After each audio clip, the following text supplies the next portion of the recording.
রাজধানীর সোহরাওয়ার্দী উদ্যানে শুরু হয়েছে গণজমায়েত কর্মসূচি মার্চ ফর গাজা। আজ শনিবার বেলা ৩টার কিছু পরে এই গণজমায়েত শুরু হয়। গণজমায়েতে বিপুল মানুষের উপস্থিতি দেখা গেছে। সেখানে ফ্রি ফ্রি প্যালেস্টাইন স্লোগান দেন উপস্থিত জনতা। মঞ্চে এই কর্মসূচিতে সংহতি জানানো বিভিন্ন দলের নেতাদের উপস্থিত হতে দেখা গেছে। ফেসবুকে মার্চ ফর গাজা নামে একটি ইভেন্ট পেজ তৈরি করেছে Palestine solidarity movement Bangladesh. BNP, Jamaat ইসলামী, জাতীয় নাগরিক পার্টি এনসিপি, বিভিন্ন সংগঠন, ইসলামী বক্তা ও বিভিন্ন শ্রেণী পেশার গুরুত্বপূর্ণ ব্যক্তিরা ইতোমধ্যে মার্চ ফর গাজা শীর্ষক এই কর্মসূচিতে একত্রতা প্রকাশ করেছেন। এর আগে সকাল থেকেই মার্চ ফর গাজা গণজমায়েত কর্মসূচিতে যোগ দিতে ঢাকায় বিভিন্ন এলাকা থেকে বিপুল মানুষ সোহরাওয়ার্দী উদ্যানের দিকে যেতে শুরু করেন। শাহবাগ ও আশপাশে গাড়ি চলাচল বন্ধ হয়ে যায়।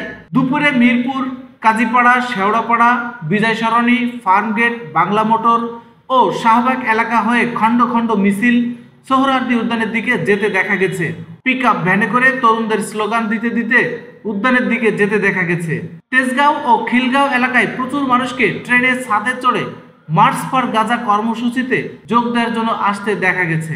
প্রিয় দর্শক, মার্চ ফর গাজা শীর্ষক এই সমাবেশটি আজকে অনুষ্ঠিত হলো। এই সমাবেশ ঘিরে আপনাদের মন্তব্য আমাদের চ্যানেলের কমেন্টসে জানিয়ে দিবেন এবং আমাদের চ্যানেলটিকে শেয়ার করে এই খবরটি সকলকে জানার সুযোগ করে দিবেন এবং চ্যানেলটি সাবস্ক্রাইব করে রাখবেন। ধন্যবাদ, ভালো থাকবেন।